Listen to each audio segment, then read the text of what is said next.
Assalomu alaykum hurmatli obunachilar. Bugungi kunimiz sizlarga bag'ishlanadi. Ya'ni yana bir mashg'ulot turi desam yoki mashg'ulot desam ham bo'ladi. Bu san'at desam ham bo'ladi. Ya'ni vес olish san'ati desam ham bo'ladi. Sport bu ham bir san'at.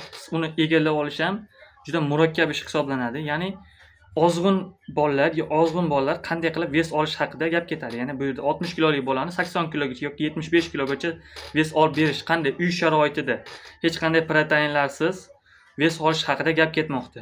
Buni iloji yo'q, protein ichgansiz yoki u bu desa, hammaga men isbotlab berishim mumkin. Buni o'zimda sinab ko'rganman. Ya'ni 62 kilodan 80 kilogacha vес olganman. Qanaqasi hech qanday protein ichmaganman. Buni kim ishonsa ishondi, ishonmasa o'zi biladi. Lekin sizlarga buni qanday olganim haqida maslahat berishim mumkin. Birinchi o'rinda istak. Insonda istak bo'lishi kerak. O'sha vес olishga chin dildan yuragida istak bo'lsa, vес oladi. Ikkinchi o'rinda har doim uyquni o'z rejimiga qo'yish kerak. Kuniga 8 soat eng kamida. 7 soat, 8 soat uyqu. Bir xil aytadi, vaqtimiz yo'q deydi. Vaqti yo'q bo'lsa, mayli 6 soat uxlasin. Bu mayli uyquni chiqarib tashlaylik. Vaqtim yo'q, ishlayman desa 6 soat uxlasin, mayli. Biz ham ishlaymiz, masalan, biz ham bilamiz bu narsani. 6 soat uxlasin, mayli xo'p. Mayli kuniga 2 litr suv. Lekin suv ichgandan keyin faqat suvni o'zini emasda, oqsil moddalarga masalan go'sht desangiz, go'shtga hammani ham qurbi yetmaydi, to'g'rimi? To'g'ri, hammani ham qurbi yetmaydi. Nima bor xonada? O'ylaysiz, tovuq go'sht bir kilosi masalan 46 ming, 40 ming. Qancha bo'lsa endi korzinkalarda qancha bo'lsa, o'sha narxdan 1 kilo olsangiz, siz 1 kiloni bir kunda yemaysiz, 2 kunda. 2 kunda yeysiz aniq. Chunki sizga kuniga 200-300 gram desam, 200-300 gram desam bo'ladi. Oqsilni qovurib yoki qaynatib yesangiz, bu ham ayni muddo, ya'ni oqsil modda ko'p. Terisi bilan yeyishni maslahat beraman. Ya'ni bir xil ajratib tashlaydi. Unda oqsil yog' katta, yog' miqdori katta. Yani mushak yog' bizga kerak emas desa, mushak yig'ish uchun ham bu ayni muddo yog'ini olib terisini olib tashlasangiz ham tovuq ayni foydali narsa hisoblanadi. Undan keyingi o'rinda guruch. Guruchni qaynatib yesalaringiz ham bo'ladi. Ozgina suvga yuvib turib, yog'iga solib, uni sinab ko'rganman. Qovurib yesalaringiz, dimlab qo'ysalaringiz ham buni ozgina suvga undan ham zo'r bo'lmaydi. Ya'ni sho'rtayroqsa, undan ham yaxshi insonga me'dasiga tegib qolmaydi. Me'da tegib qoladi desangiz, unga oddiy masalan poliz mahsulotlarni qo'shib, masalan, meva sabzavotlarda, masalan, bodring qo'ysangiz, bodring, pomidor, aynan bu da yetib keldi. Mana yoz mavsumida olsalaringiz bo'ladi, ya'ni vес. Buni iloji 2 oyda kerak bo'lsa 8 kilo, 9 kilogacha vес olasiz. Kafolat bera olaman agar shu ishni qilsangiz. Muntazam ravishda ko'nglingiz tortgan narsani yeng desam, bir xil aytadi, yo'q, ko'ngil tortgan narsaga hamma narsani tiqib tashlash kerak emas. Yo'q, faqat ko'ngil tortgan yaxshi narsalar. Meva og'izga kelyaptimi, yeng. Banan yeng. Go'sht mahsulotlari yeng. Qurbingiz yetsa.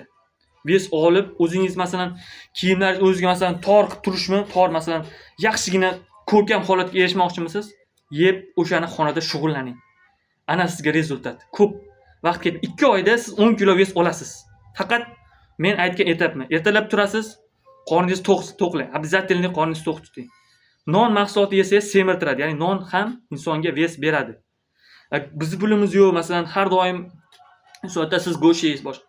Yo'q, gap unda emas. Aytyapman, istak. Turasiz, ertalab qorningiz och ketmasin. Обязательно ovqat yeng. Obedga bormas soat 1 da kuchish shart emas. Agar imkoni bo'lsa, ozgina choy ishlab oling. O'rtalariga kelib yana bir 4 mahal. Yotishdan oldin soat 9:30 da ozgina narsa yeb yoting. Ozgina, ko'p emas. Uni tiqib tashlasangiz, oshqozonga og'ir botadi, u yazvaga olib keladi. Uni esdan chiqarmang. Ozgina yeb yotasiz. Bo'ldi, всё. 2 oyda natijasini ko'rasiz. Yana bir narsani aytib qo'yayki, shug'ullansangizgina bundan narsa inson shug'ullansagina oladi bu narsani. Ya'ni mushaklar kengayib parchalanadi. Oqsillar unga singadi. Suv ichganingizdan keyin tanangizda qolish kerakmi? Parchalangan bo'lsa o'sha joyga to'ldiradimi? Vес olasiz. O'zingizda qachongacha ozg'in kichik bo'laman deb yurishingiz o'zingizga to'g'ri kelyaptimi? Butun umr shunda o'tmoqchimisiz? To'g'ri, endi bir xilab shunaqa bu hech narsa qilmaydi, bizni gap mushayda emas deyish mumkin. Lekin inson ko'rkam ham bo'lib turishi kerak, tanasi masalan ko'ringanda haybatliroq erkak kishi baribir ajab turishi kerak. Bilasizlar, uni kim bilan nimadan deb aytmayman.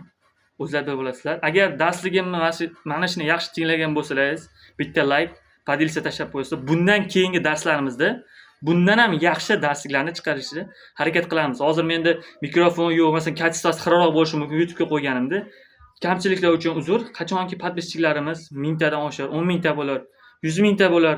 Lekin biz xona sharoitida deb aytayapman, talabachilikda, men ham talabaman. sharoitida o'sha narsaga erisha olasiz. Bunda faqat o'zingiz uchun kuch topa olsangiz bo'ldi. Rahmat hammaga. Charchamanglar. Sport bu sog'lik garovi. Biz doim kurashishda davom etamiz. Olg'a hammaga.